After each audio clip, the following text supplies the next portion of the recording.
Welcome to the Tabletop Gaming Guild show. Tabletop Gaming Guild is all about the experiences and memories that playing tabletop games with friends and families can create. On today's episode, we will be talking about our holiday shopping guide. Usually we go into the news, what we've been playing, but we're going to get right into the crux of this episode because you're here to hear what we think you should be getting for people this holiday season.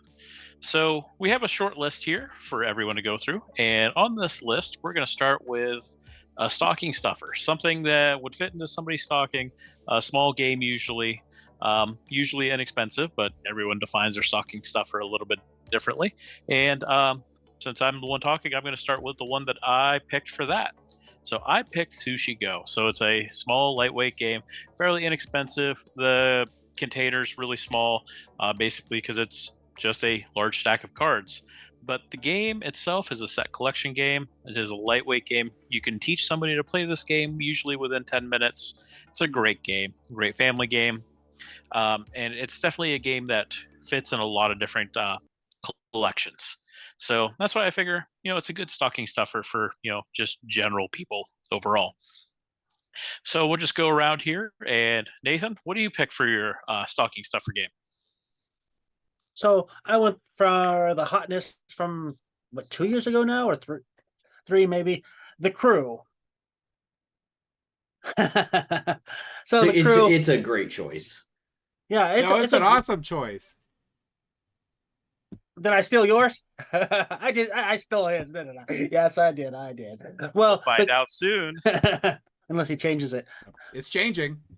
The Crew is a great trick-taking game that, when I heard of it, I didn't think it would work. It's a cooperative trick-taking game, and there is limited communications, and you're going through these missions, and each mission changes the task up and gradually more difficult with each mission. There's 50 different missions in the original game, and they're fast, they're fun, they're actually pretty challenging, and it can get kind of crazy and wild with the way people react to the fact that you need to do this. You should know you need to do this, but I can't tell you should know that. It's like, but yeah, it's a great game. If you already have it, or the person trying to buy it for already has it, there's always Mission Deep Sea, the sequel to it. That's a great choice. So that was mine. And what does James choose? That's not the Crew. That's all of a sudden changed. The Crew is a great pick. Either way, great game, tons of replayability in it. But another game that's near and dear to my heart, and actually before this game came out, I believe the Wizard version was the best version of it.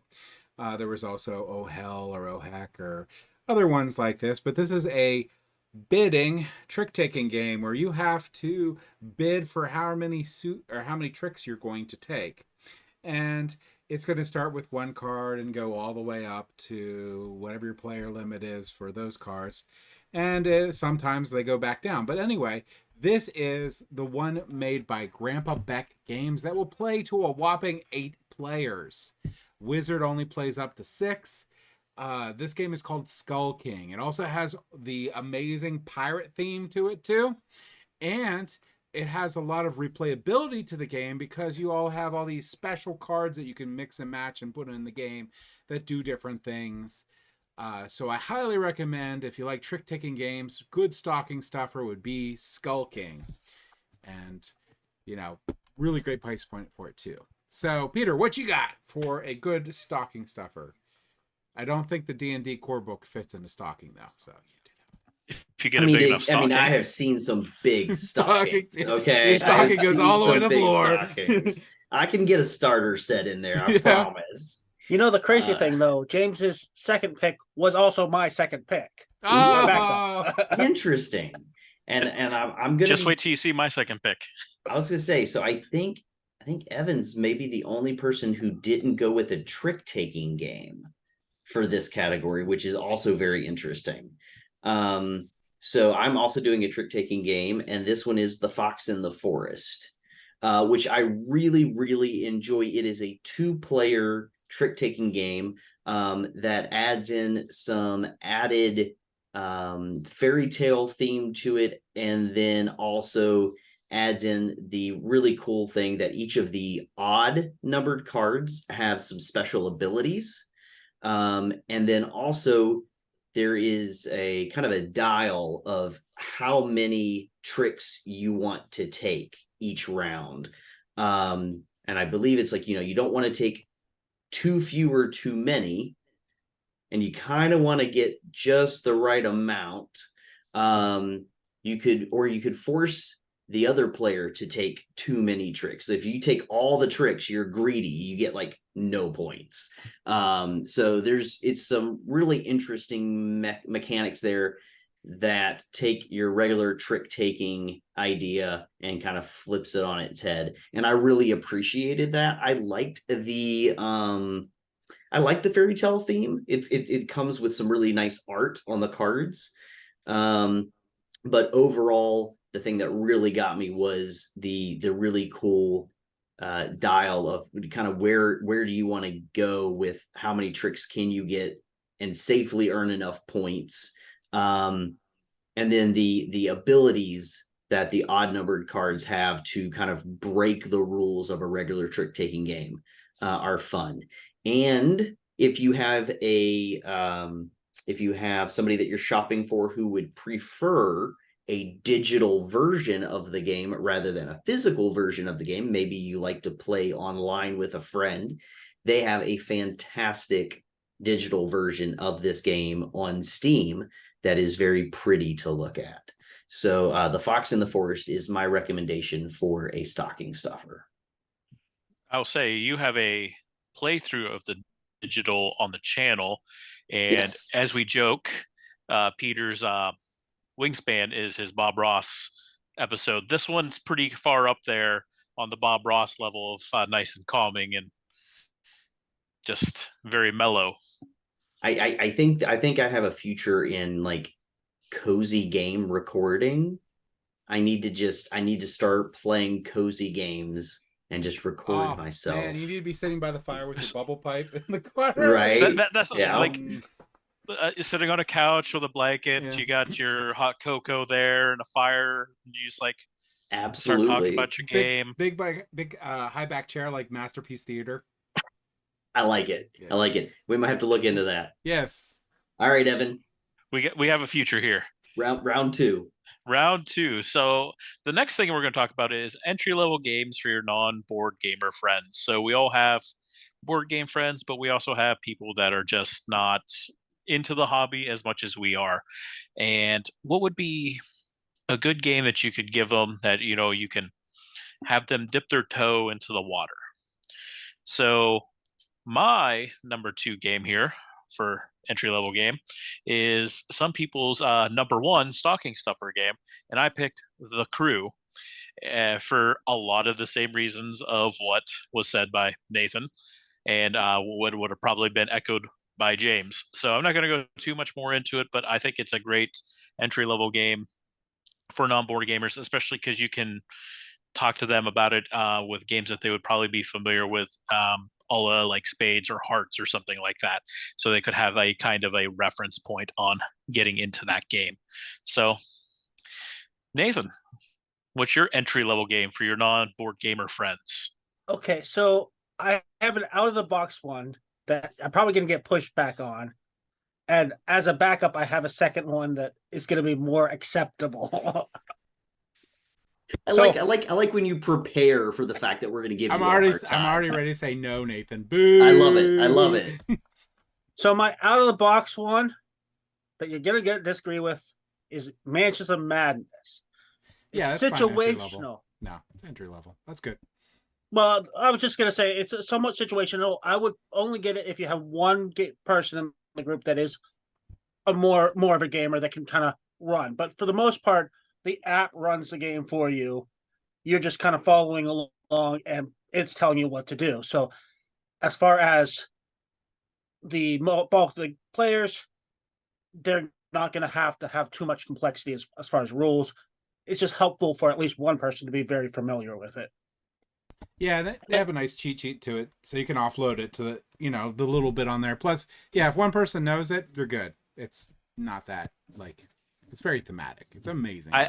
I would have an opinion about this, but I have yet to play that. Games. That is my fault still.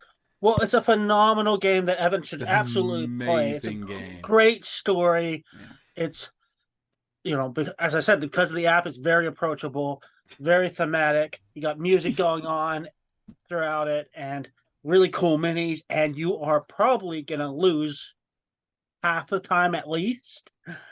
But you're getting eaten, so it don't matter.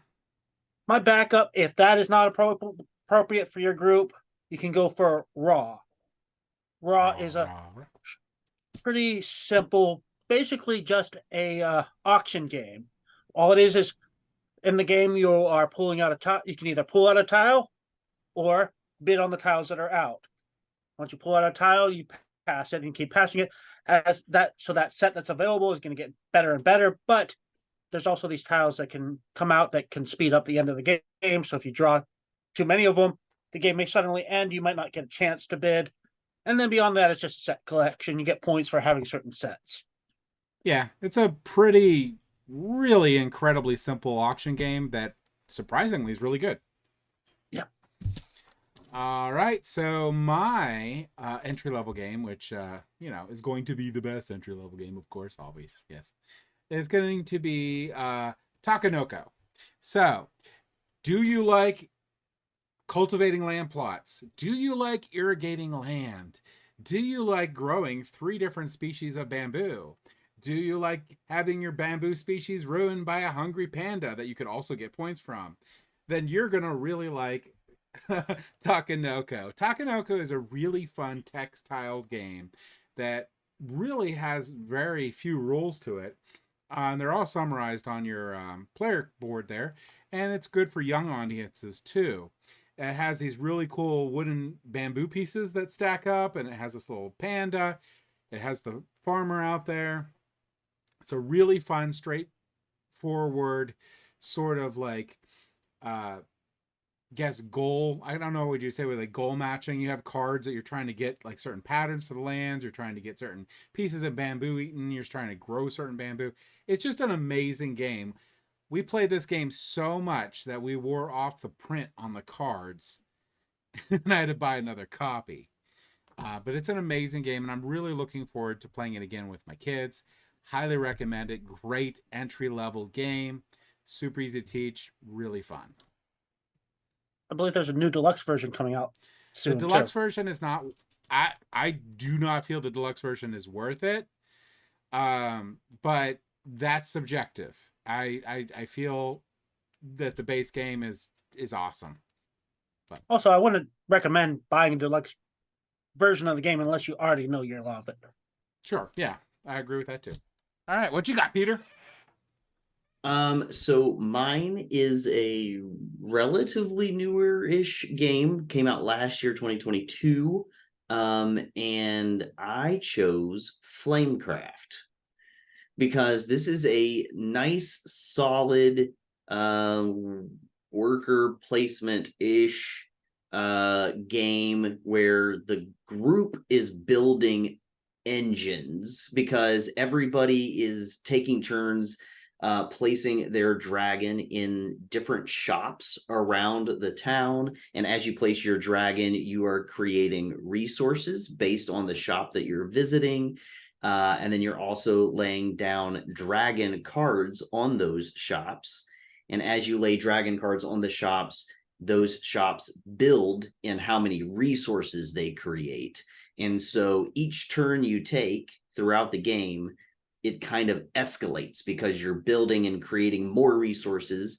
And once a shop fills up with too many dragons, you create another shop next to it until there's all the shop spaces filled. Everybody's moving dragons are all around the board to create the amount of resources that they need in order to make different potions and everything to earn more points.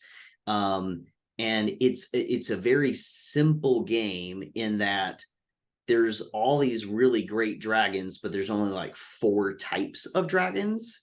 So, and they all, no matter which dragon you get, as long as it fits that type, it's going to do the same thing. So it's really cool because there's tons and tons and tons of cards each one of them being a uniquely named dragon with its own unique art, which is really cool. So if you love dragons, especially cute dragons, and you like art, then you're going to like the look of the game as is. And the actual complexity of the game is pretty low. But it does lend itself enough to some, like, if you know what the other person is doing, you can kind of block them a little bit, which gives me just enough of player v player to make it a little bit more engaging than some other games that are also lower key. So I'm a big fan of fantasy. I enjoy worker placement. I enjoy kind of collecting resources and all of that and turning them in for stuff to get the points. So I really like this one. And the great thing about this is it became popular enough. You can actually still find it at like Targets and things now. It is on the shelves at some of just your regular brick and mortar stores, as well as you should be able to easily find it right now online for around $40. So it's not massively expensive. And for that $40, you get a lot of game. So it's definitely one that I think is the complexity is low enough. It's good for non-board gamers.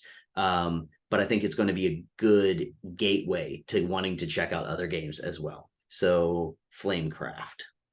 Yeah, and that's one of those games too that the board is huge and that'll scare somebody real quick, but once you see why the board is huge, just because of the art that they like, you play the card sideways and the art's big, then you go, oh, that's why it's big. Yeah. I'm not scared anymore. Yep. And I'm also a really big fan of fairly inexpensive games that come with neoprene mats. And this is one of those. It comes with a really cool neoprene mat. So our third category here is going to be games under $30. So a game under $30, usually when you're in a gift exchange, there's usually a set limit, and it's usually somewhere around $35. So what would be a good game that you could give somebody that would fit into that area? And the one that I picked is Boop. So Boop is a two-player game, and you are just placing cats out onto this mattress so they can have fun, jump around. But the key thing is when you place other cats, they boop and displace the cats that are already on the mattress that are next to it by space. And you need to get 3 in a row, but not 3 of the kittens, which you start with. It's 3 cats. You have to get 3 kittens to get cats. So there's a lot of layers in strategy into this game, and it's a really good, strong thinking game for that. It's up for some Mensa awards on that level of thinking for games, and you can find that game usually right around $30 on Amazon. When I check for pricing, usually one of the main sites that I use is Miniature Market, and they are, I think it was like $25 was last time I looked at it on there. The problem the game has is it goes through printing cycles, and sometimes it's a little bit harder to find. So Miniature Market doesn't have it in stock right now. But they do have Boop in stock, which is their Halloween themed. It also includes a ghost figure, which I'm not sure the rules on that one. I haven't played that one, but it should play probably very similar to Boop itself. But Smirk and Dagger put this out, and it's readily available through a bunch of different sites. So you're going to find it right in that $30 price range. So, Nathan? Yes, the one I chose is very borderline. It does range from like the low 20s to the low 30s, depending on where you get from. But it's a really great game called Res Arcana. Now, I know Dan particularly loves this one. It is basically I like to call it an anti-deck builder. It feels like a deck builder, but you're not actually doing any deck building. What you're doing is you have a set 10 cards. You're never going to get any more than those 10 cards, and you're using those to build an engine basically to try to get resources and then convert those resources into points and to buy these special shrines, I believe they're called, that help you generate even more points. And it's really fun, and I really like that limited card pool. You know what cards you have at the start of the game because you can look through them. They're randomized, but you're supposed to look through them, know what you have, but you don't exactly know when they're going to come up. There's some minor attack stuff, and and there is a fair amount of defensive stuff. But overall, it's a really fast, simple card game that you can teach in like 5 minutes. Yeah, it's a good one. So do you like tiles? Do you like placing down tiles? Do you like drafting? Do you like to have to pick between these little discs that have all these tiles on them and you're going to pick the colors, but you need to put them in certain rows on your board there, or you're going to have overages and it's going to cost you points, and have a really nice thinking draft game that has amazing component quality, and for some unknown reason on the face of the planet, it's under $30 all the time. And that is Azul. Azul is a beautiful, beautiful game with amazing component quality. Why it's under $30? Don't worry about it. Just go get it because it's amazing. It's a great game. It is really, really worth it. It also falls in that entry level, so it's super easy to teach, but it's good enough for people who are avid board gamers too. Just great game. Really surprised at how inexpensive it is. And that's my pick, Azul. So yeah, under 30. This one comes in a good $10 under the $30 mark. If you are somebody who loves to play two-player games, and you just like a nice solid two-player game that's going to take you and your friend or partner or whoever probably like maybe 15 minutes to read the rules and then be like, we know this game's solid, and then just play it a bunch. I'm going to recommend Jaipur. So this is a solid game. You're not going to have any trouble finding it online for sure. You might have a little trouble at local game stores. They're probably not going to have it on the shelf. It's a little bit older at this point, but it's been around for a while. It's easily available online. I usually see it for about $20. And it's just a really nice set collecting game where you're also doing a little bit of trading with a market. And there's just a really fun, and like I said, I think the biggest thing that sells it for me is it's such a simple game, but it's also very satisfying. As you're playing, there's a part of the game where you're collecting camels, and so the person who has the most camels at the end of the round is going to get some points, but you're also using camels to like kind of swipe a whole bunch of cards from the market at times. And so there's just this little bit of tug of war that happens as you're watching each other with your camels and who's going to all of a sudden like just swipe everything from the market. So I've played this one quite a few times and I really enjoy it every time. It plays so quickly that the way the whole game plays is you play 3 rounds and the best of 3 wins. So like they already know like playing a round of Jaipur is maybe going to take you 15 minutes, if that. And then if you play 3 rounds, you've got a good 45 minutes into, and you're done. And if the same person wins twice, then you only played for 30 minutes. So it's a really, really good game. The components are pretty good when it comes to the cards. Cards are nice and solid. Tokens are all cardboard, but again, for a game that's $20, I don't think you can go wrong with this one.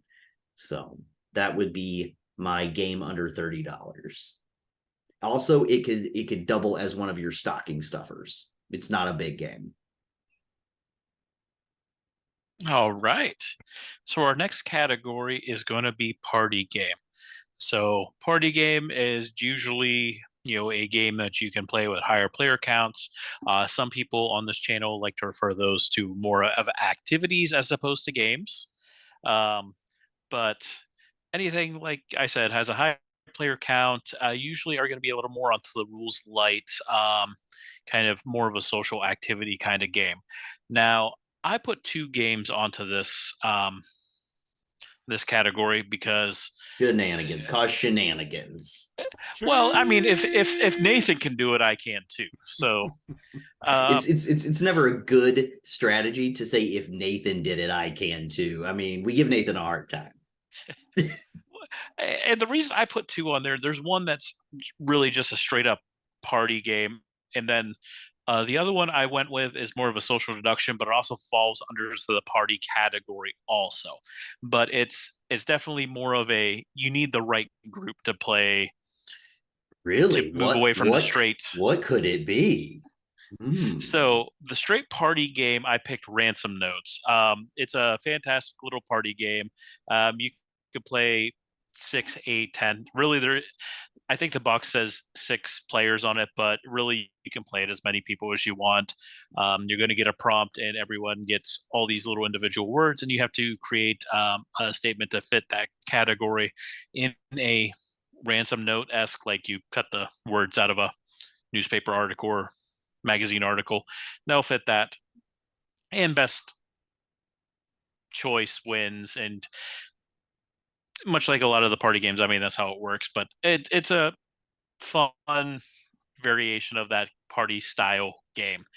So the other game that I picked that's under the social deduction game, it's not going to be the one that you think. I know you're thinking I'm going to say Blood of the Clock Tower, but I'm not, because it is super, super, super hard to get right now. Okay, that makes sense. And it's also $150. The one that I actually going from that social deduction area is actually going to be Deception Murder in Hong Kong. So it is a great, you can play that at 4 players, and you can play that up to, I think, 12 or 13, maybe 15. I can't remember exactly the upper limit, especially if you get the expansion that they put out, puts a whole bunch of different roles into it. But it's a great group game where one person is a forensic scientist, one person is a murderer, everyone else is detectives in Hong Kong, and the murderer will pick their murder weapon and the clue that will solve the murder with the cards that are in front of them, and then the forensic scientist will use the cards that they have to kind of create a story with them that can lead everybody else to those 2 cards. And I think the rules are maybe 3 pages long, and it's probably 2 pages longer than it really needs to be, because it gives a lot of examples. So it's a great larger group, not like super gamey kind of game. And I think it really fits into that party category. But because it's social deduction, it kind of moves away from that in some people's thought processes. But that's kind of what I thought with that one. So, Nathan? So yeah, I'm not much of a party person. I generally don't care for most party games, but I did go for a game that goes for the higher player counts, and it's a very simple game that you can just pull out. And if you were having some adult beverages, you could still play this game. And that's No Thanks. No Thanks is a pretty straightforward game, and all it is you have cards with numbers on them, valued, I think, 1 through 35 or something like that. Doesn't matter what the actual numbers are. The idea is the higher the number, the worse it is, because points are bad. But when the card is drawn, you can put a chit on it to say, no, I don't want this card, but that chit's worth negative points. So you're giving away good things to avoid getting something bad. So it's a matter of pushing your luck and judging when it's worthwhile to take this bad card. And the only other variation on the rule is if you get a sequence, only the lowest number in the sequence counts. But not every card is going to be in the game. So you may be aiming for a card that just doesn't exist. Yeah, that's a good one. So as everyone knows, I am the king of party games. I am not in any way. Well, no, I was pretty sure I'd heard they were your favorite kind of game. No, yeah. Dixit, right? Everyone has a category they're not too enthusiastic about.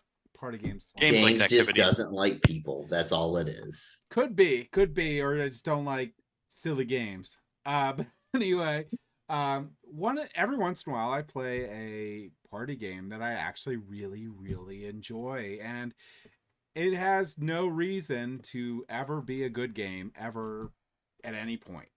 It is on paper an awful game, just like all the other party games, but I loved it. In this game, you're going to be playing with words, and there's going to be 13 cards you're going to draw, and each player is going to get a dry erase board. And on the dry erase board, they're going to, everyone else but the person that needs to know what the word is going to know what the word is. They're going to write something on their board there to have the person guess what the word is. However, the catch is, before they reveal these dry erase boards to the one player is supposed to guess the word, they have to see if any of their words match. So it's highly likely in this cooperative party game that they get nothing to reveal to the person, or just one word, and they have to get. And what's amazing about this game is when you play with this group for a while, or a group for a while, they can say one word and you're like, I absolutely know what you're talking about. It has to be this, and be right. It's just crazy. It's a lot of fun. And that's Just One. Just One is an amazing game. It was a great game during COVID too. You could just play it right over on Google Meet or whatever you're on, or Zoom, and have a lot of fun. It was just a great game. Very simple. I mean, there's really nothing to it. You just get a deck of words is all it is, and a couple dry erase boards. The game does say that it plays up to 3 to 7 players. I really don't think there's a logical reason why there's 7. I mean, it's as many dry erase boards as you got. You could buy 2 of the games and play 14 people. Who cares? You just grab a piece of paper, add 20 more people, you're fine to go. Yeah, everybody gets a piece of paper and pencil, and you can keep playing. Yeah, and it's just fun. It's really good. It's one of those games where you're just like, let's just keep playing. Like, who cares? It's great. I like it a lot. And that was my one social deduction game that I like. Just One. So, I just had to scramble because James took mine. I will just back James up. If you are looking for a party game that is incredibly simple to play, and yet you could play it for a while, you could just keep playing because it's going to be fun. You're sure nobody else is going to write down the word mitosis, and then they do, and then you don't even have that choice to you can't even use it as a clue anymore. Just One is fantastic, but I will throw out at this point, kind of an oldie but still a goodie, I think, in the party game realm. And it's had a billion variations at this point, some of which I don't think I've ever actually played any of them other than the 2-player version. And that's Codenames. If you haven't heard of Codenames at this point, I'm not sure what rock you've been living under. But it is a really good one for a party game. If you have a lot of friends, I think I've played this one at a party with at least 10 people playing all at the same time. You just break off into 2 teams of 5 or more. And I think the more people you play this at a party, the funnier it will be, as people can't shut up when they should, and it just turns into chaos as people are trying to take these clues. So you'll have one person on each team playing the master, the code, spy master, code master, whatever, and they will be utilizing single word clues and then a number, and trying to get their teammates to then guess the words in this grid of, I think it's 25 cards.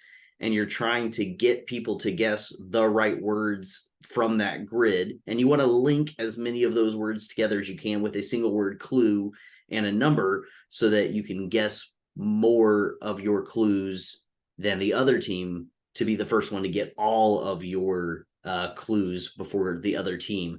But you also don't want to get the wrong ones, because there are a couple in there that if you guess them, you immediately lose the game. You lose that round. And so it can be really fun. And also it's you're kind of doing some mind gymnastics as you're trying to get a really good single word that will link 2, 3, maybe even 4 of your words on the board that you're wanting your players to guess. And so that can be a lot of fun. And so again, if you've got a lot of friends who really get along and want to have a party together, and you want an easy game to teach, but that can also just devolve into everybody yelling over top of each other sometimes, Codenames is a pretty decent choice for that. But again, I'm also going to back James up one more time for just one. It's a really good party game.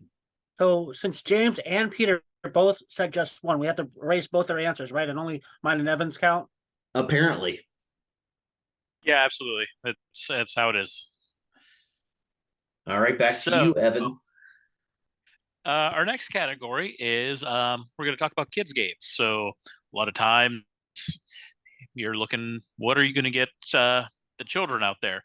And sometimes with that, you got a lot of options on what they're going to be familiar with. Mostly it's going to be big box store junk that they're going to be familiar with because that's what they're seeing on the advertising. And a lot of that stuff is just not great. There's a couple of gems in there, but overall, you want to probably find something a little bit better. And this is where I think some of our recommendations might help you out a little bit to try and find something really good. The one that I'm going to throw out here was actually on our list last year from James. I bought it. My 6-year-old loves it. And I'm going to have to say I have to put it on this list because if I can get other people to buy it and play this game, it's going to be great. And that's going to be Quest Kids. So Quest Kids, it's designed for that 4 to 6, 4 to 7 range. It's a very entry level dungeon delver where the kids are going to go through this dungeon, flip over tiles, and they're going to get cards, which represents kind of like their resources that they can use to make enemies run away or get the gems. And it's just a real non-complex game, but very engaging, a lot of fun, and it incentivizes them to help each other out because when you help somebody out, you get kind kid cards, which gives them extra points, extra this or that, and it teaches them problem solving with that, and a lot of good things come from this game for them. And like I said, it was on our list last year from James. I bought it. That says how much that it sounded really good, and I can't say enough that it is a fantastic game for somebody that has a kid around that age group. So, Nathan. Yeah, this was a hard category for me. I don't play a lot of kids games. And kids games are notoriously quick to go out of print. There's a couple I wanted to recommend. They just can't get them, like Looping Louie, Tac Tac Woodman. But I'm going to go with Planet. This is a very tactile game that's good for young kids. It's basically a simple set collection game that looks really nice. All the pieces are very pretty hex tiles, and you're going to, draft them, and you have this sphere that you're going to be using magnets to attach those to. And so you're building a planet, and you end up with a really pretty, planet that's very colorful, and kids love it. Even if they don't quite grasp all the concepts yet, the younger kids still just like building this planet. And that's my choice. So, yeah, for Quest Kids, my kids constantly still play Quest Kids. I love it a lot. Planet is also awesome. It has those magnetized things, and it's cool. It's just amazing for kids. Like, it looks amazing when you're done, and it's really fun for them to stick those on there. So I highly recommend that one too. Also, Looping Louie is in print, but it's called Looping Bluey right now, like Bluey the Kid Show. So you can pick up Looping Louie. Looping Louie isn't actually really a game. It's a dexterity thing where you're trying to knock whatever's spinning around from. In Looping Louie, you're trying to keep your chickens, and Looping Blue, I had probably balloons. I have no idea. But yeah, so that was pretty fun. But my game is actually my first Stone Age. Now, like Quest Kids, this is good for really young audiences too. And the cool thing about My First Stone Age is the pieces are really tactile. They're really nice. They're big, chunky wooden pieces. It's a little bit of a memory game because they'll be flipping over tiles, and that'll tell them whether they teleport to a place that has a big picture that they go to and collect these things. And they're trying to set collect, and remember where the little token is that sends them back to the hut so they can purchase huts. And it's a race game. The first person to get 3 huts wins. It teaches them set collection. It teaches them memorization because they're trying to memorize where these little tokens are at. And it's just a lot of fun. And the other really important part to this game is it doesn't take long. So I can't tell you how many kid games get ruined by how long they take. It's not the shortest game in the world, but it's also not like, some of the other ones that take like an hour. My kids will blow through this game in probably about 15, 20 minutes. Because even if they're not really paying attention, if no one's paying attention and understanding, they're still going to get enough to get the huts.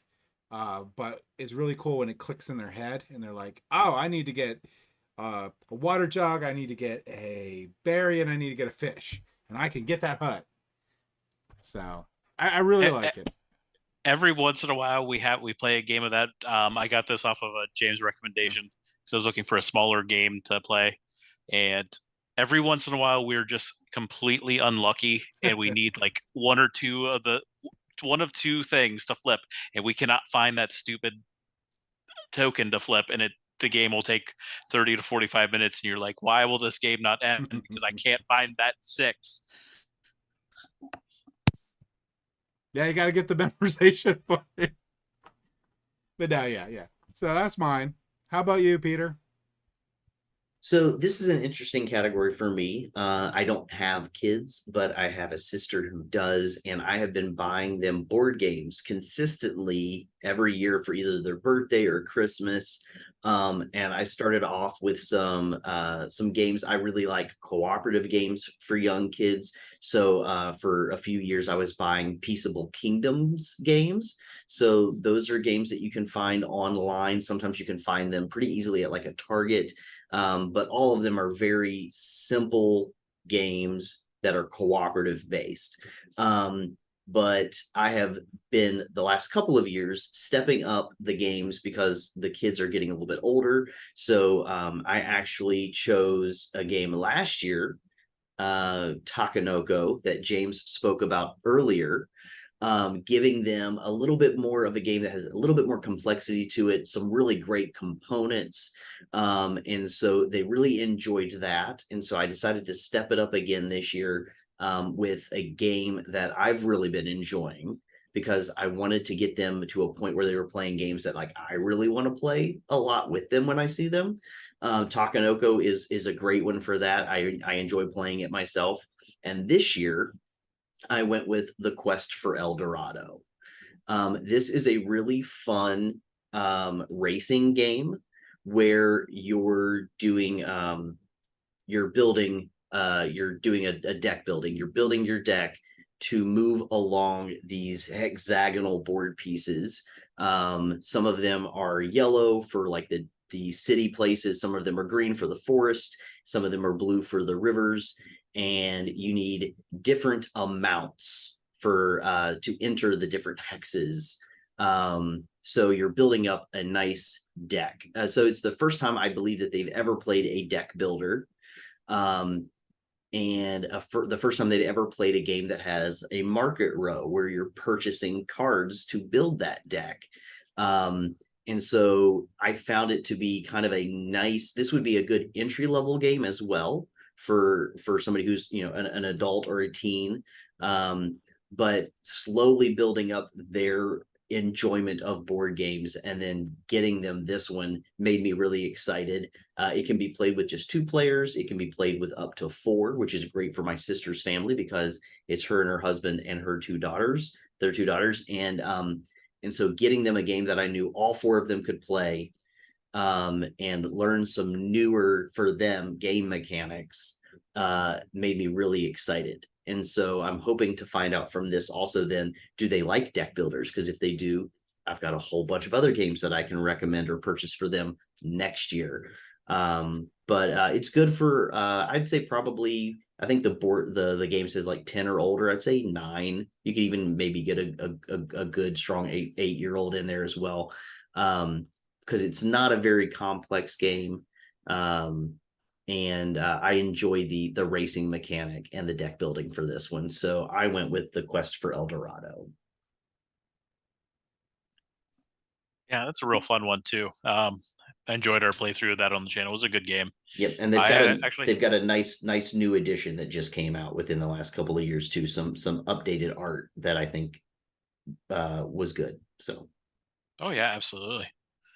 So our next category is going to be straight up 2-player games. So uh, a lot of people don't have a larger group to play with. So sometimes they only have 1 or 2 people that they can play with. So a good 2-player game is going to be a nice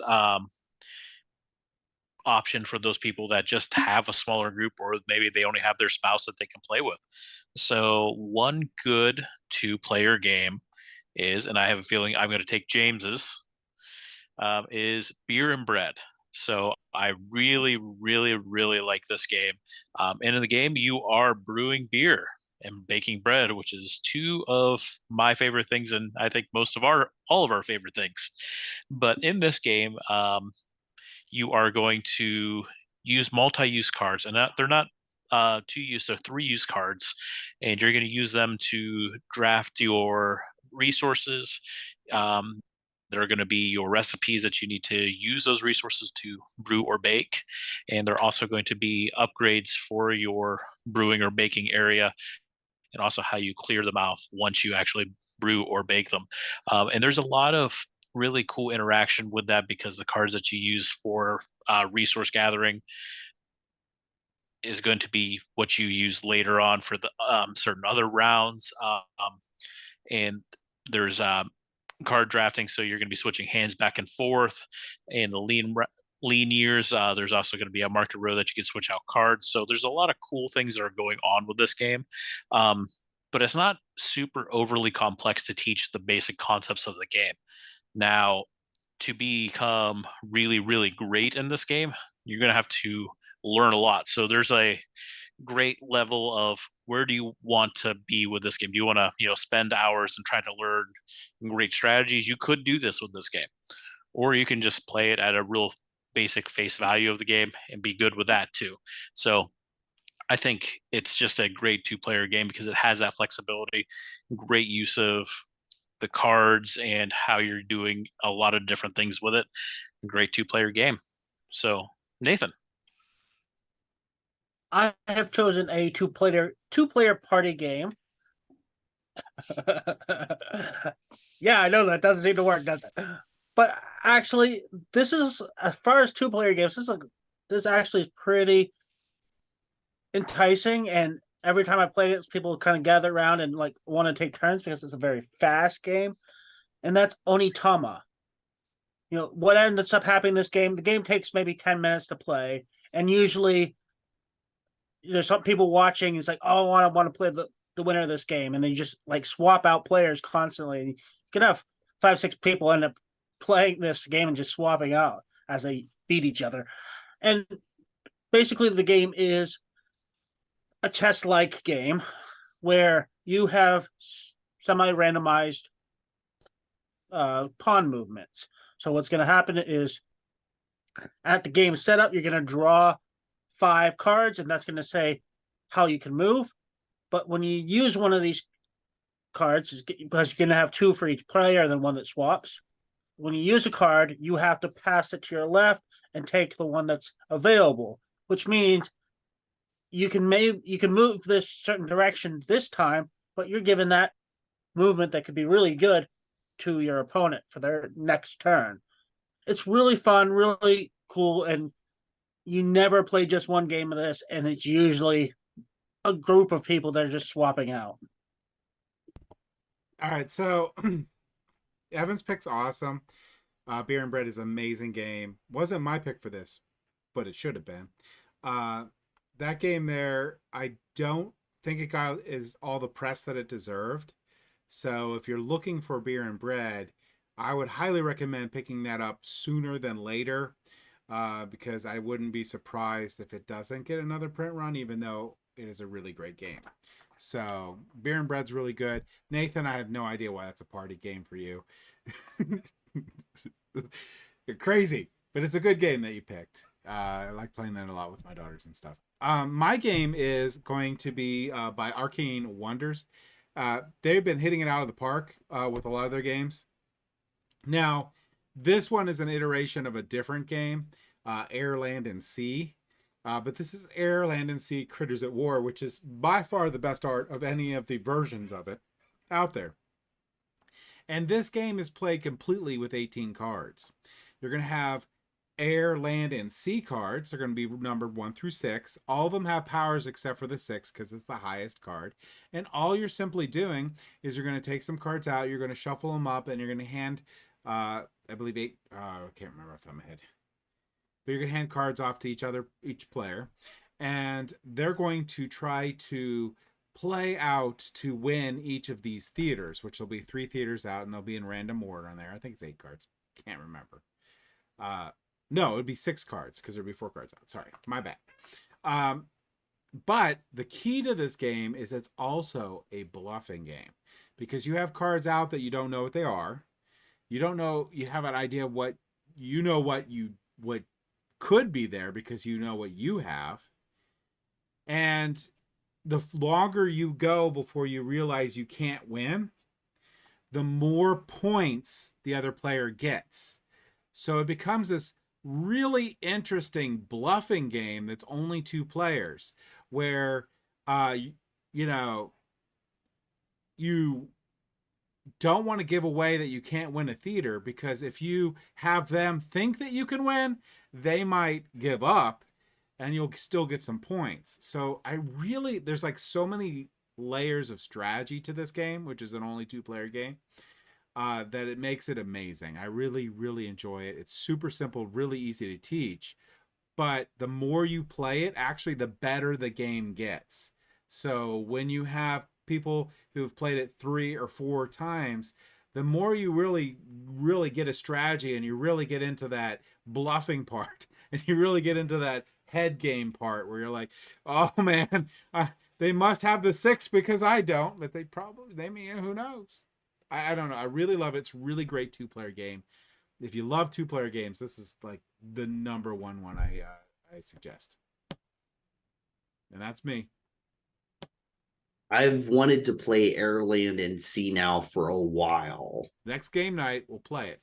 And now I'm seeing this Critters at War cover art, and I'm loving it. I'm loving it. So good. And it looks like a lot of fun. Yeah, it's like between $14 and $18. So I will have to check this out because this is one of my favorite categories that we do. I love 2-player games. I really enjoy just being across the table from somebody and having that tug of war. I've talked a lot about 2-player games over the years, so this is always a tough category for me to choose just one to recommend. But this year I am choosing to go with one that's been around for a little bit. It was newer for me just within the last year, though, about maybe last year and a half. And I've really enjoyed it. It's got an interesting kind of worker placement mechanic thing that happens in it, and that is Targi. So I really, really like this game a lot. You're playing as merchants, supposedly, or tribes. And the idea is to be kind of the best person at that. But the thing that I really, really love about it is the board itself, the way it lays out. And it is, I believe it's 15 or 16 cards that go in a square around, and they're numbered, so they go in the same place every time. And each of those cards is an action that you can take. And then in the middle of those is a grid of extra cards. And some of those are tribe cards, which you'll be using you're going to want to get some of those tribe cards to build a tableau. And then other ones are resource cards that you're going to utilize to gain resources to spend on some of those tribe cards at a later time. And it's just really, really interesting because what you do on your turn is you're going to place out one of your little pawns on one of the cards around the outside cards, the border cards. And when you do that, you are not only choosing an action for yourself, but you're blocking the other player from choosing the card on the opposite side of that board. So all of a sudden, the card on the opposite side is blocked. You can use it if you want to, but the other player cannot. And then once you have both placed 3 of those pawns around the outside of the board, you then look at the grid and see where they intersect each other, and you place another pawn or 2, depending on how many intersections you get. So you will have more than likely at least 4 actions to take once you have placed all of your workers, possibly up to 5 actions to take.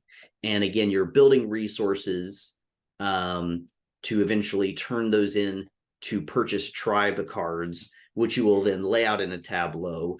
And the way you lay them out is also important, because if you get like a row of all the same type of tribe cards, you get extra points.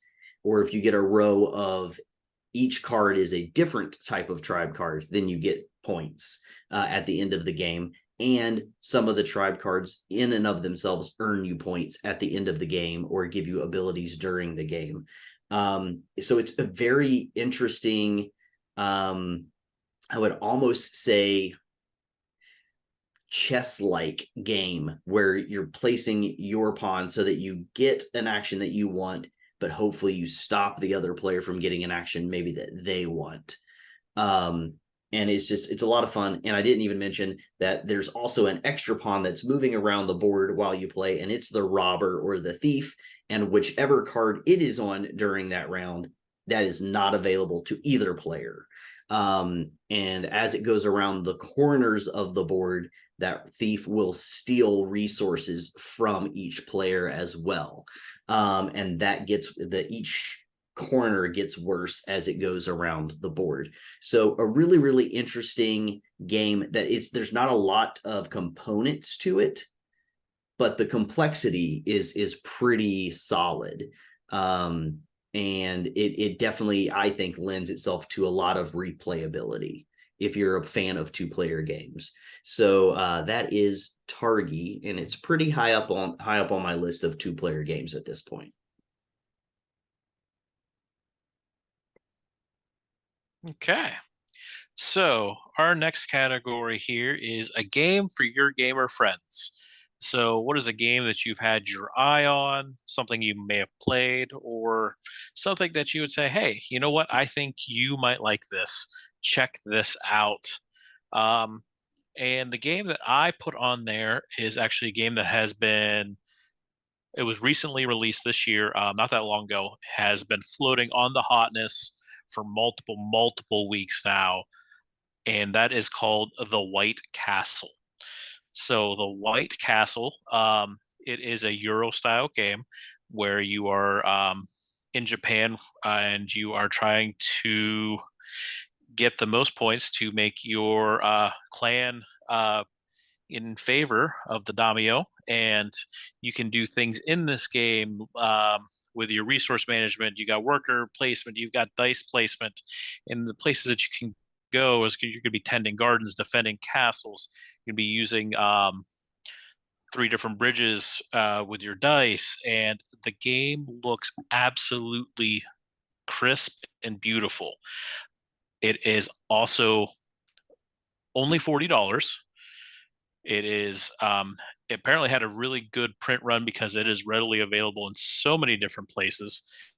The game is actually really small, and it is getting fabulous reviews across the board. It is rated only like a middleweight game, but it plays supposedly very, very tight. I have not got a chance to play it yet, but I am very, very excited to get a copy to play it here.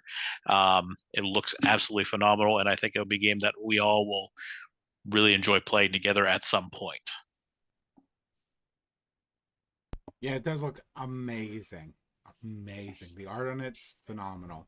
So yeah, I'm looking forward to playing it with you. Yeah. Nathan?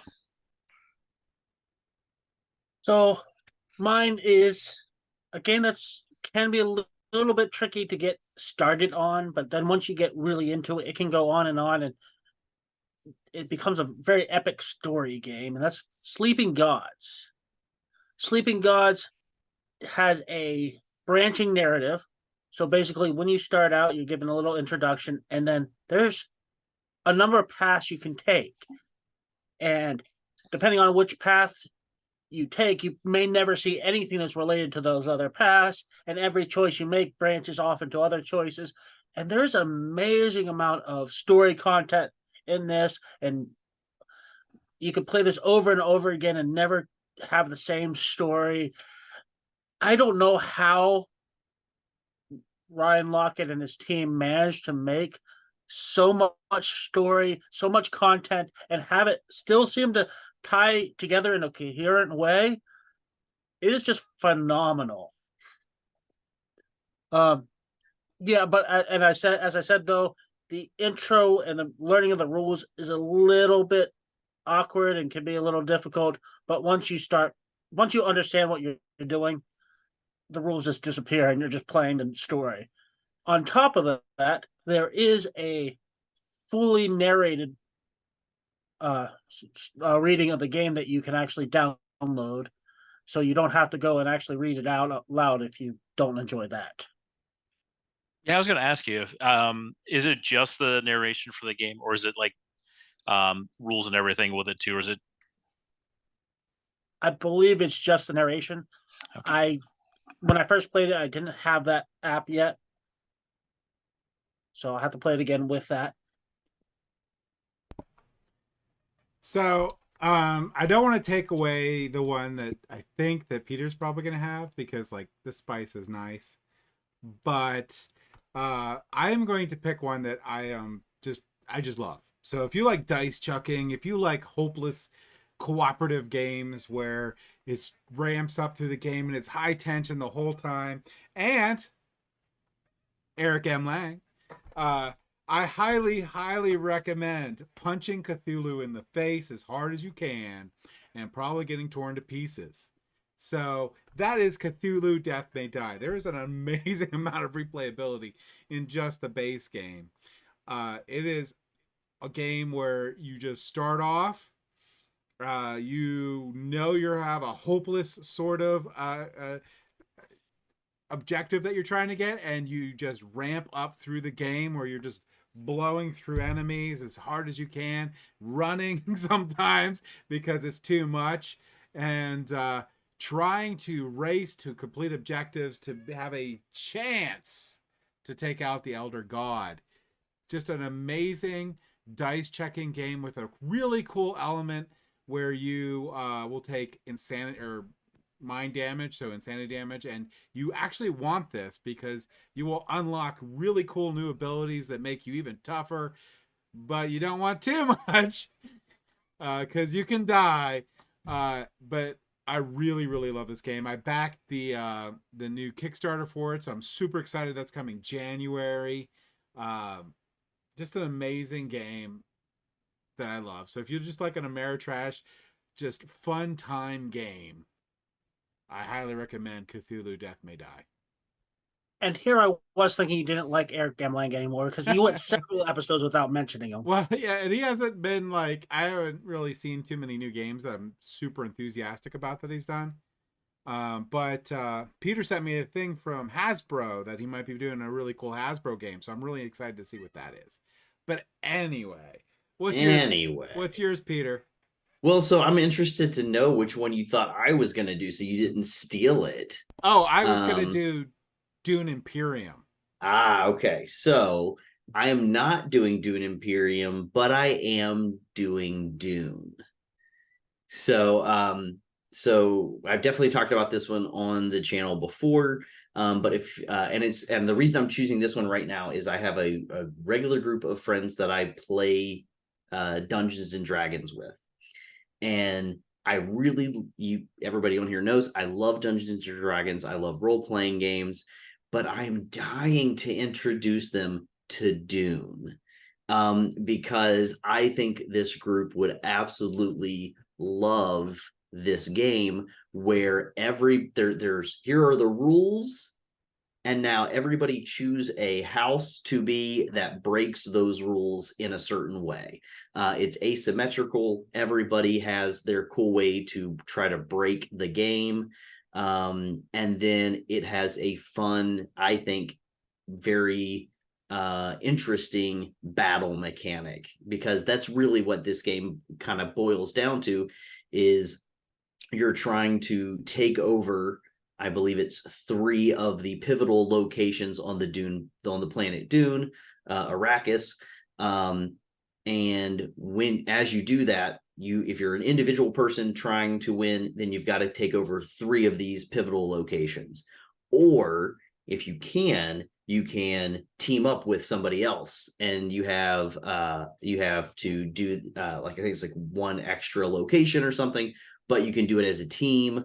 But it's just a lot of fun. They do a really great job of allowing the different houses to break the rules in what is in universe a very thematic way, which is also a really cool thing. The game is old. I mean, my understanding is I think the original version of this game came out in the late 70s. So it's been around for a bit, but it has seen a resurgence with the movies coming out, and finally being put back in the market. And it's actually come out in a couple different variations. Each one, the complexity of the game is becoming a little bit less, from my understanding. Fewer rounds for the game to be played in. But I think, the version that came out right around 2019, 2020, I believe. And it's really, really good. I really enjoy it. If you have friends who enjoy backstabbing one another, then they're going to enjoy this game. If you have friends who like the Dune universe, they're going to like this game. Or if you just have friends who enjoy playing relatively complex games, then they're going to enjoy this game. So there's a lot of levels for it. And it's the one game right now that anytime I can get 6 people at a table, then this is the game I want to play at that point in time, because it can play, it says, as low as 3 player. Don't believe it. You need you want full table. You want all 6 people playing this game. So I'm a big fan, and that is Dune. So I just want to point out real quick. So you're gonna, if you Google this, you're gonna come out with 3 Dunes. The first Dune is run by Gale Force 9. Right. And that one plays up to 6 players, and it's very asymmetric, and it does really play best at the 6-player count. I highly recommend you just do 6 players with it. Absolutely. If you don't have that many players and you're looking at a 4-player game, Dune, a game of conquest and diplomacy, is the 4-player version of that. That'll have the new art from the movie. Yep. It is a different game. They streamlined it, but it's the same idea. So the one that you don't want to get is Dune House of Secrets. That one is published by Portal Games, and that's a hard pass. Yeah. So, like James said, if you can get 6 people to a table pretty regular, definitely just get the Dune from Gale Force 9. If you have a smaller group of people, then you want that 4-player version. Dune, a game of conquest and diplomacy. Yep. And then the one that we didn't talk about, but if you like Dune, then Dune Imperium is also fantastic. So there's no shortage of games for the Dune universe at this point in time. And more coming out, I'm sure. And absolutely. Dune Imperium Uprising, which Dune Imperium like Uprising. Exactly like Dune Imperium, but I'm still getting it. Yeah. Simon just had a new battle for Dune. Yep, there's no shortage of them. And again, a good few of them are good games. Simon has one too. Yeah. All right, back to you, Evan. So our next one is going to be that White Elephant Gift, or possibly a gag gift that you would want to give somebody or put into a white elephant exchange. So if you're not familiar with those white elephant exchanges, some people take them seriously, some people don't. But you wrap up a present, you put a number on it, and then presents go around. You can take and steal from somebody, and there's so many different variations. So not one definition is going to really fit into that. I have my fingers crossed that we all, without talking to each other, chose to troll James with this category. Fingers crossed. We'll see how it goes. So I have 2 games on here. One, if James is in it, I put Dixit because he loves that game so much. But the other one that I put in there is actually Zombie Dice. So Zombie Dice, because usually when you're doing a white elephant gift exchange or something like that, the rules are usually minimal dollars. You can pick up a copy of Zombie Dice for $5 to $10, and especially if you can get the one that's in like the plastic container, because you can wrap that and nobody's going to know what it is, which is absolutely phenomenal. So you can get them a game without them knowing it. But a Zombie Dice is a push your luck kind of game. You roll the dice. You first one, I think it's like 13 brains wins, but you got to watch out for rolling too many shotguns with the die. So real simplistic game. I think the weight is barely over 1. Anybody can play this game. It's been out for a while, but it's not a terrible game either. It doesn't have staying power in most people's collections, but it is a great, hey, you're not board gamers or you are a board gamer. Well, let's give it a try. Why not? Plus, like I said, you wrap it up, nobody's going to know what's actually in there. So, Nathan, please tell me you trolled James on this one too, because I think Peter did, and it's going to be absolutely phenomenal. Well, yes, I also chose 2 games. You could go for Stella from the Dixit universe, and that's basically Dixit, but it's a little bit more gamified, and you have actual objectives. It doesn't matter. It's basically Dixit. But I also chose a gag gift that you probably shouldn't buy because it sounds awful, and that's Poop Public Restroom Edition. And I have to read for you the description of this game.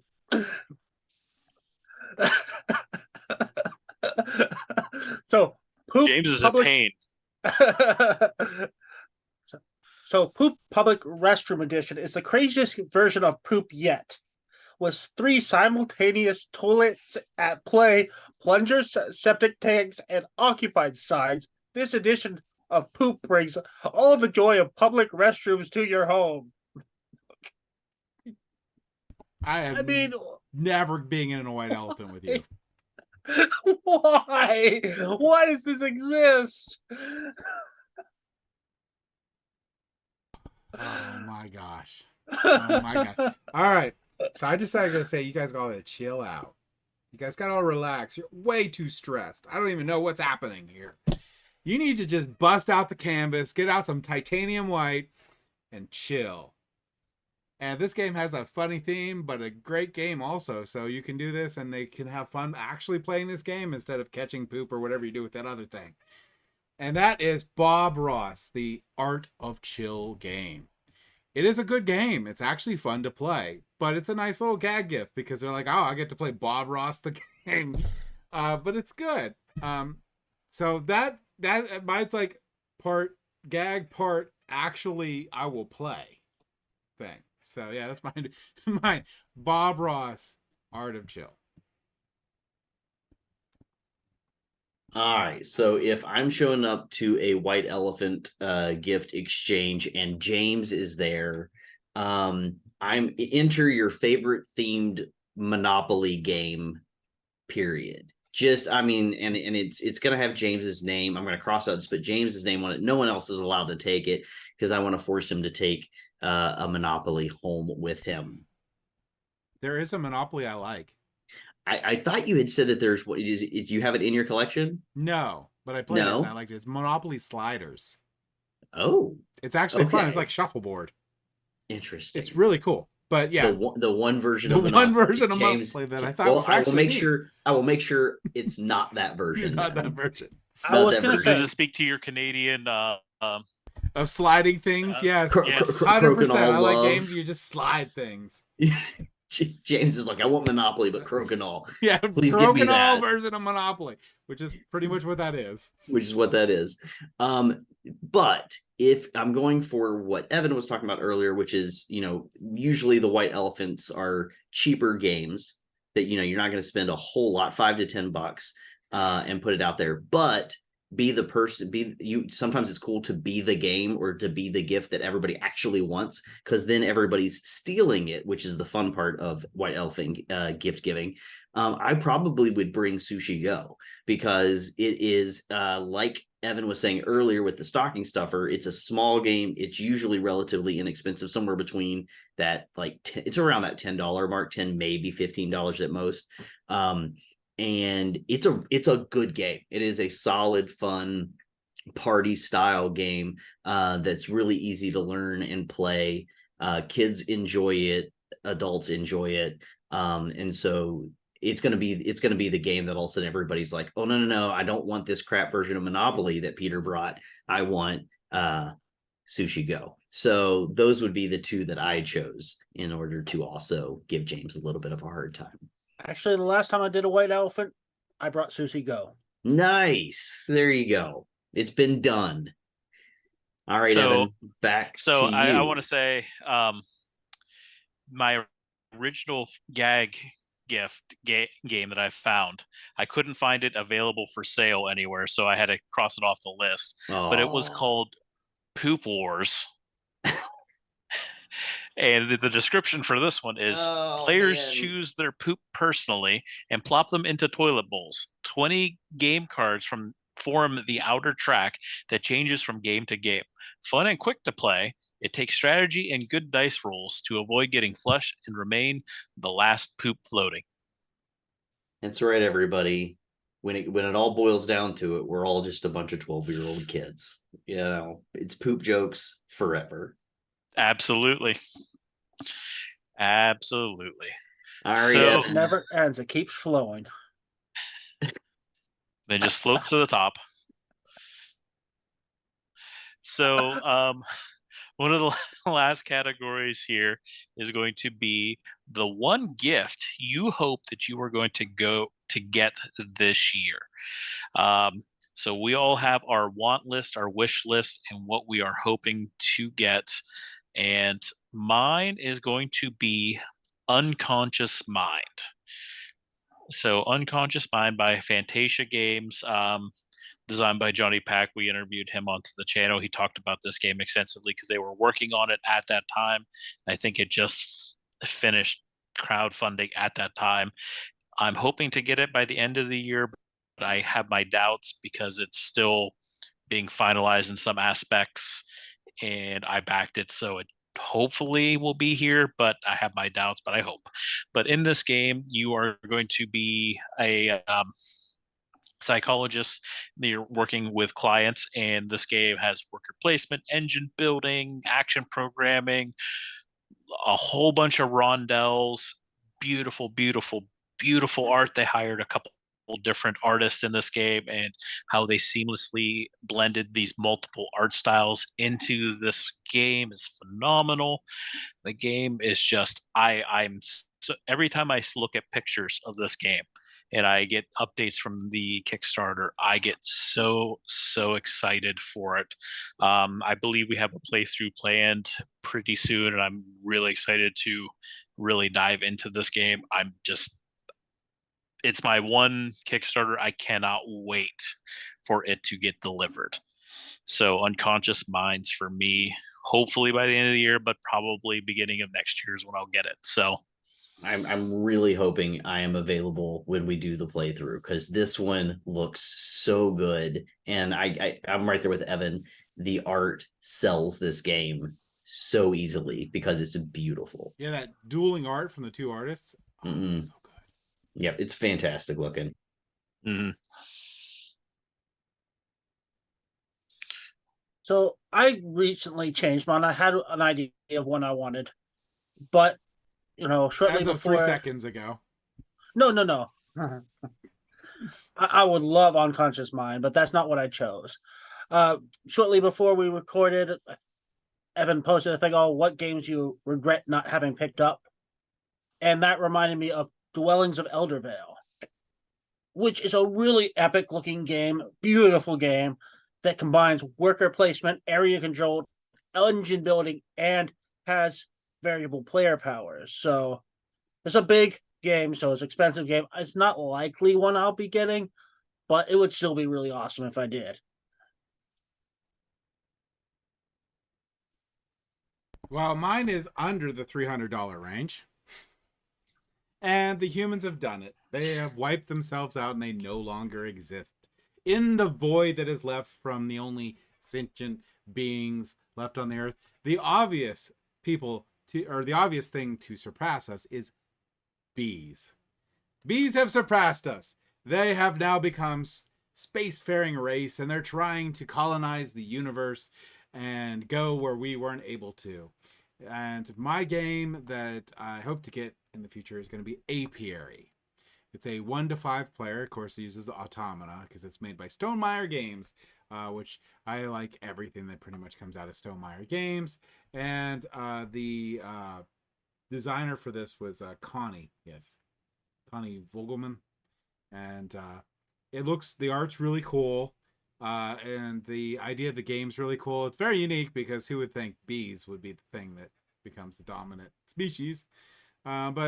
Yeah, so I'm really excited about that. The gameplay looks really fun. It looks like a really solid game. So that's mine. Apiary. Yeah, James and I have talked about it multiple different times. I've hovered around the buy button, but I'm like, no, I can't do it, but I want to. I'm still hanging over top of it. I'm like, one of these days my finger's just gonna make it happen. Well, if you do that, then I don't have to. That's true. It's probably going to happen, so I wouldn't worry about it. Just like Dune Imperium Uprising, I think Peter was asking me about that. I was like, yeah, I'm pretty much getting it. So, well, I was really interested in this, and I didn't even catch that it was Stonemaier, and now I'm super interested. Yeah, in it. Stonemaier Games is the one that is the publisher for it. So everything they have is solid. Component quality would be great. So, yeah. How about you, Peter? All right, so I'm going to round us out here. So I own this intellectual property. I don't own the intellectual. I own every book in this IP. I own every season of the show of this IP. And I now need to round out my collection of everything that is The Last Kingdom. So I love Bernard Cornwell's book series. Started off called The Saxon Chronicles, turned into a TV show, The Last Kingdom. So now everybody just knows it as The Last Kingdom. But I love all the books. It's fantastic series. The TV show, I thought they did a really nice job turning it into a show / finished it off with a Netflix movie. And now they have created an actual really good game that not everybody loves, from my understanding, because of the art that they chose to use for it. It's a lot of still images from the show. But honestly, it's got a really great game at its base. And I've only been able to play it the one time so far with James. But it's got a really, really interesting, just a really, really interesting game. So you're playing as the different people from this series. It's based in the late 800s, early 900s, as England or Britain is kind of coming into fruition. And you're going to be doing some area control around the map as you have battles with each other. But the really fun part is that you're playing these characters who are going to have the opportunity to switch sides at what you hope is the most opportune moment to earn yourself the most points and deprive James of as many points as possible. Unless you're me and you wait too long to actually join forces with James, which I should have done a little bit earlier, and I might have won that game. But it's just a really, really interesting area control management and card management game, because you are drafting and you're getting some cards, but once you use the card, like you lose them, and then it gets really, really tight and hard to decide when to use those. Again, I only played it the one time, but I absolutely loved it. And it's the only thing. It's like pretty much the only thing under this IP that I don't own at this point. So I can't wait to hopefully get a hold of this one and play it again. Rematch, by the way. Rematch. Yeah, absolutely. That's We got happening. to we got to do it. We got to do it. Oh, So, before Evan ends the show, I do have one thing. We always have to end on something weird, so I'm going to end on something weird real quick. Oh, well, hold on to that. I actually have a hidden 10th one that I did not drop into this here. oh So, shoot. because I wanted to see what you guys could come up with or what you thought about that you kind of kicked to the side. Okay. And that is, what is one game that you thought about including on the list, but you didn't? And it can be any of the categories, but something that, where you weren't sure where to put it or how you were going to fit it in, or if there was something that was really good about it, but there was something that detracted a little bit from it that made you kind of pivot away. Just kind of a game you would want to talk about as a possible gift for somebody out there. Just kind of put you guys on the spot and make you really kind of think outside the box real quickly. And mine that I put on here, and it fit in a couple different categories. And the big reason it didn't end up on my list anywhere, it is because it needs the right group to play it. And that's a game that I'm currently playing with Peter, and that's the King's Dilemma. So the King's Dilemma, you really absolutely need as close to max player count to play it, to really enjoy it. And you need the group of people that are willing to play the game, not to try and dominate and win the game, but to ride along for the story of the game.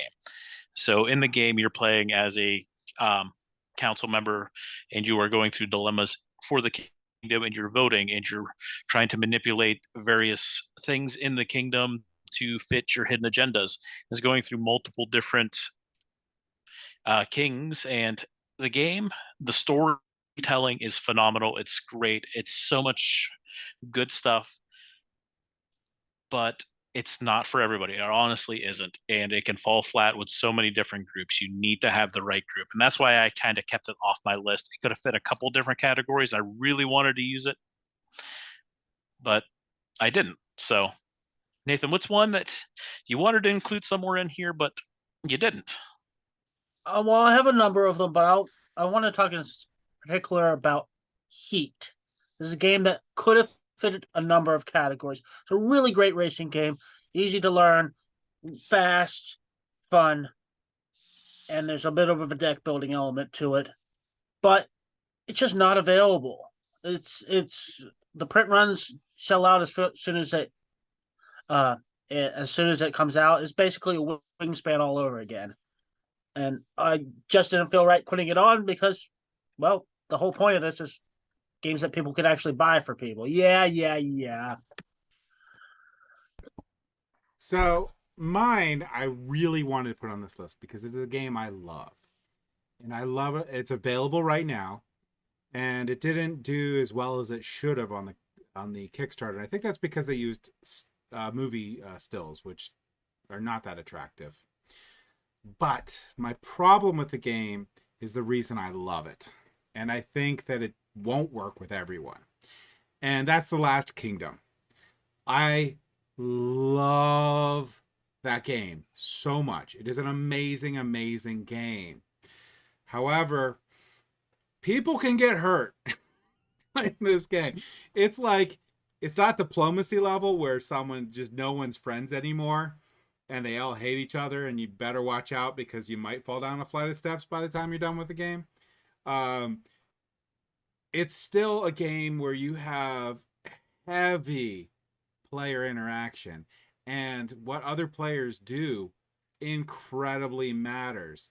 So you have to be the type of person who enjoys the diplomacy part, who enjoys and can handle the backstabbing, Peter. James was so I upset. was like fuming. I was like, Peter. He was so mad. He was But so mad. It was but wonderful. it's a great game. You have to be okay with that. So I recognize that even though I love the game, it doesn't mean other people are going to. And I didn't feel like I should put it on the list because it's going to only fit like a certain group of people. But I do love the game. And if you do love diplomacy style games that have, I think, a lot more structure than diplomacy and a lot more nuancy stuff, I would highly recommend The Last Kingdom. But like I said, couldn't put it on a list to say, hey, everyone should think about this. So the one for me, it almost made it onto my entry level for non-board gamers. It almost made it onto my kids or family game because I think it could work for both of those. Complexity is not super high.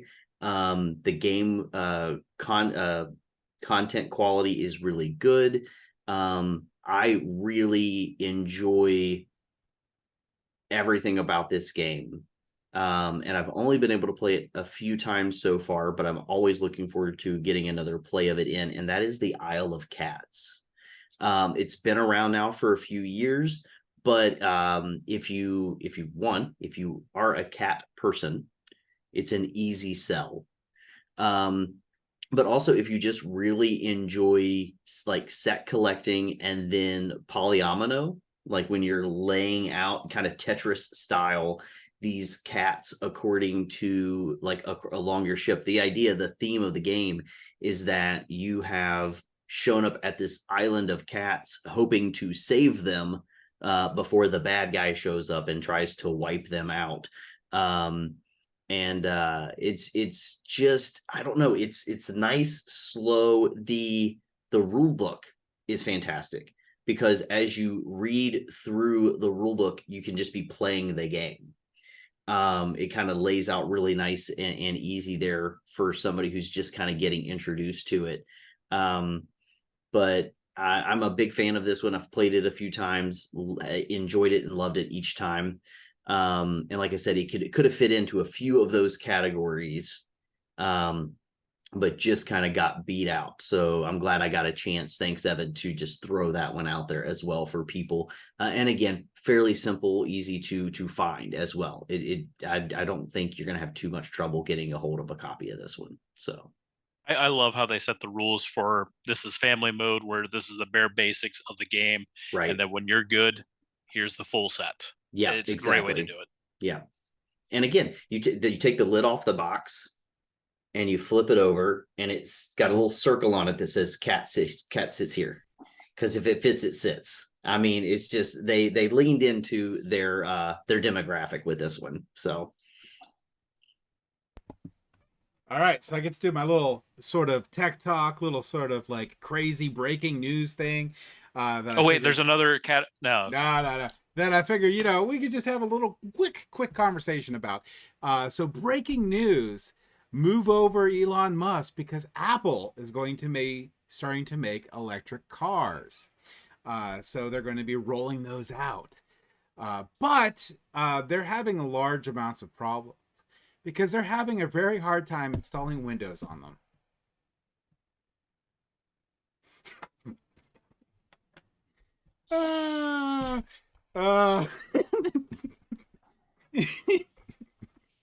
I'm crying over here at this terrible dad joke that James is foisting upon us here at this late hour. Nathan's unamused. I'm pretty sure. Like, I'm pretty sure I heard my soul like Just shatter into a million pieces as you told that one. Well done. You have destroyed me, James. Yeah, I've done my goal. It's happened. It's happened. All right. On that note, thank you everyone for watching our holiday shopping guide episode. Hopefully this gave you some ideas on some games that you can look for, people that are in your life, people that you want to get into the board game hobby, because obviously if you're watching us, you're definitely interested in this space. But yeah, thank you for checking us out, and as always, hit that subscribe button so you can get more of our content, see our glowing faces, and we promise James won't have too many more of those terrible, terrible jokes. And stay tuned next week. I believe we are playing Wonderland's War, or for Peter, Wonderland Wars, to say it correctly. But yeah, so until then, you all have a good night. Yeah.